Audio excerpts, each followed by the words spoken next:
Hello అండి, welcome to my channel Asia creativity and food vlogs. Welcome back to our new vlog అండి. ఈరోజు మేము ఐనవోల్ మల్లికార్జున స్వామి టెంపుల్కి అయితే వచ్చామండి. ఈరోజు సండే కాబట్టి చాలా రష్ అయితే ఉంది ఇక్కడ. మేమైతే ఒక రూమ్ తీసుకొని ఇక్కడ ఇంటి దగ్గర నుంచి తెచ్చుకున్న సామాన్లన్నీ బయట పెట్టుకొని బోనంకి కావాల్సిన ప్రిపరేషన్స్ అయితే స్టార్ట్ చేసాం. ఇక్కడ బోనం అయితే స్టార్ట్ చేసామండి. ఈ బోనం అయ్యేలోపు మేమైతే టెంపుల్కి వెళ్ళి దర్శనం చేసుకుందామని చెప్పేసి టెంపుల్కి అయితే వెళ్తున్నాం. ఈరోజు లాస్ట్ సండే కావడంతో చాలా రష్ అయితే ఉంది. ఈ ఐనవోలు మల్లన్న జాతర సంక్రాంతి నుంచి మొదలుకొని ఉగాది వరకు జరుగుతుంది. ఈ జాతర మధ్యలో శివరాత్రి రోజు అయితే ఇక్కడ అధిక సంఖ్యలో భక్తులు అయితే వస్తారంట. మల్లన్న దేవుడికి ఆదివారం బుధవారం మాత్రమే మొక్కులు అయితే చెల్లిస్తారు. మొక్కులు అంటే నార్మల్ మొక్కులు ఎప్పుడైనా చెల్లించవచ్చు, కానీ బోనం మాత్రం ఆదివారం బుధవారం మాత్రమే చెల్లిస్తారట. మల్లన్న దేవుడికి ఆదివారం అంటే పెద్ద రోజట. పెద్ద రోజు అంటే ఎక్కువ ఇష్టమైన రోజు. సో అందుకే చాలామంది సండే రావడానికే ట్రై చేస్తారు. ఉగాది దగ్గరకు వస్తుంది కదా, నెక్స్ట్ వీక్ అయితే సండే ఉంటుంది, కానీ నవమి అవడంతో బోనం అయితే చేయొద్దని చెప్పేసి అందరూ ఈ వీక్ అయితే వచ్చారండి. మేము కూడా ఈ వీక్ అయితే ఇక్కడికి వచ్చేసాము. మా ఇంటి నుంచి ఐనవోలు జాతర ఆల్మోస్ట్ 19 కిలోమీటర్స్ అయితే ఉంటుందండి. ఇది తెలంగాణ రాష్ట్రం హన్మకొండ డిస్టిక్లో అయితే ఉందండి ఐనవోలు మల్లికార్జున స్వామి టెంపుల్ అనేసి. ఈ టెంపుల్కి 1200 ఇయర్స్ హిస్టరీ అయితే ఉందట. ఇక్కడ ఎల్లమ్మ తల్లి టెంపుల్ కూడా ఉంటుంది. ఎల్లమ్మ తల్లికి మల్లన్న దేవుడికి ఒగ్గు డప్పులతో బోనం అయితే చెల్లిస్తారు. ఈ జాతరలో ప్రత్యేకత రథం తిప్పడం. ఈ రథాన్ని భక్తుల చేతుల మీదుగా తిప్పుతారు. ఈ టెంపుల్ మొత్తం 14 ఎకరాల స్థలంలో ఉంటుంది. జాతర సమయంలో ఎంత సందడిగా ఉంటుందో జాతర ముగిసాక ఈ 14 ఎకరాల విస్తీర్ణంలో ఉన్న విశాలమైన మల్లికార్జున స్వామి ఆలయం చాలా ప్రశాంతంగా ఉంటుందట. మల్లికార్జున స్వామికి ఒకవైపు ఎల్లమ్మ తల్లి, మరోవైపు భ్రమరాంబిక అమ్మవారు అయితే ఉంటారు. ఎక్కడ చూసినా ఇసుకేసిన రాలనంత జనాలు అయితే ఉన్నారండి. చాలా రష్ అయితే ఉంది. లోపలికి అయితే వెళ్దాం పదండి. మనం తీసుకొచ్చే సామాన్లలో ఏది మర్చిపోయినా గుడి లోపల అయితే దొరుకుతున్నాయండి. కోరమీసాలు, పూలదండలు, పాలు, పెరుగు, కొబ్బరికాయలు అన్ని గుడి లోపల కూడా అమ్ముతున్నారు. గుడిలో బోనం చేసే వాళ్ళ కోసం కట్టెలు కూడా అమ్ముతున్నారండి. లోపలికి వెళ్ళాక జనాలను చూసి ధర్మదర్శనం అయితే చాలా టైం పట్టేలా ఉందని చెప్పి మేమైతే ఈచ్ 150 రూపీస్ అయితే టికెట్ తీసుకొని అయితే వెళ్ళామండి. కరెక్ట్గా మేము వెళ్ళిన టైంకే స్వామివారికి హారతి ఇస్తున్నారని చెప్పేసి క్యూ లైన్ అయితే ఆపేశారు. చాలాసేపు వెయిట్ చేశాము.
ఫైనల్లీ టెంపుల్ లోపలికైతే వచ్చేసామండి. స్వామివారి దర్శనం చాలా బాగా జరిగింది. ధర్మదర్శనం అయితే ఇంత త్వరగా అయ్యేది కాదు. మేమైతే మల్లికార్జున స్వామి దర్శనం చేసుకొని బయటికైతే వచ్చేసామండి. స్వామివారికి బొట్టుగా ఇక్కడ పసుపునైతే పెడతారు. దీనిని బండారి అని కూడా అంటారు. ఇక్కడ కుంకుమ బొట్లు అయితే ఉండవండి, పసుపునే బొట్టుగా పెడతారు.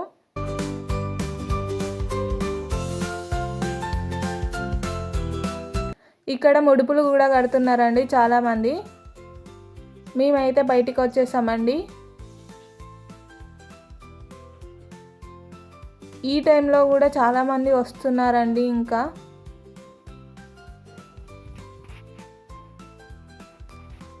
ఇప్పుడు మళ్ళీ రూమ్కి వెళ్ళి బోనం అయితే రెడీ అయిపోయిందండి. బోనం తీసుకొని మళ్ళీ గుడిలోకి రావాలి. బోనం తీసుకొని గుడికి అయితే వచ్చామండి. బోనంకి ఇలా పసుపు నూనెతో ఇలా అలంకరణ అయితే చేస్తారు. తర్వాత తెల్లపిండి పసుపుతో ఇట్లా గీతలు అయితే పెడతారండి. ఒక బోనంలో పచ్చన్నం, ఒక బోనంలో బెల్లన్నం అయితే వండుతారండి. ఇలా వండిన బోనాన్ని ఇలా అలంకరణ అయితే చేస్తారు.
బోనంనంతా పూజించడం అయిపోయాక ఇలా పూల దండలతో అలంకరణ అయితే చేస్తారండి.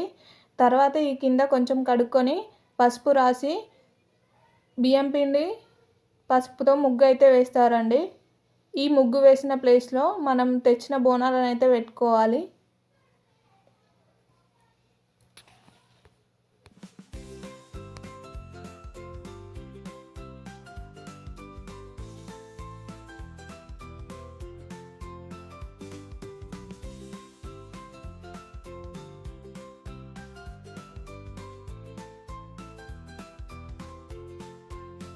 బోనంని డైరెక్ట్గా కింద పెట్టకుండా ఇలా మోదుగాకులలో పెడతారండి.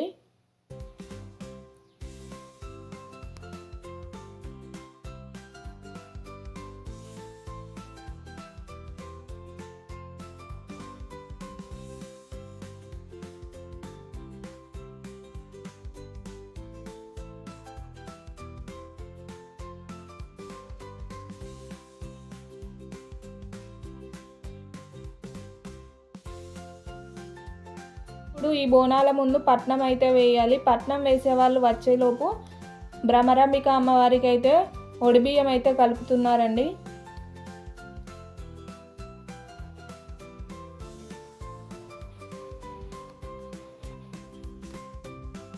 పట్నం వేసే అతనైతే వచ్చాడండి. ఇలా మనం పట్నం వేసే ముందు ఒక టవల్, బ్లౌజ్ పీస్ అయితే తీసుకొని వెళ్ళాలి ఇంటి నుంచే. కొన్ని బియ్యం అయితే తీసుకువెళ్ళాలి. బియ్యం మనం తెచ్చిన వాటితోటే తను ఇట్లా పట్నం అయితే వేస్తాడండి.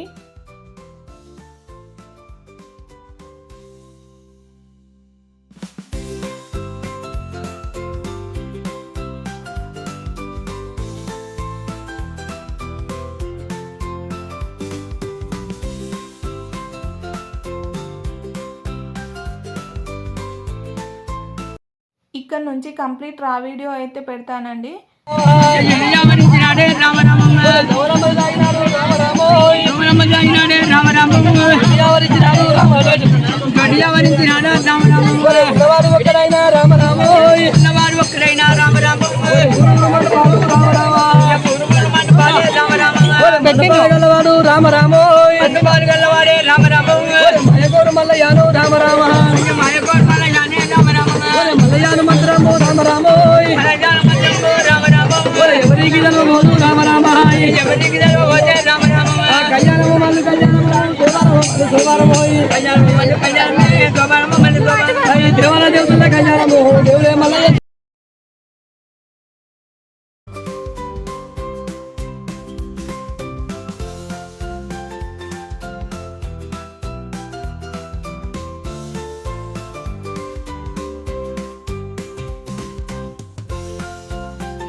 అంతే అండి ఈ video. Thank you for watching. Please do subscribe to my channel. Press the bell icon for more updates.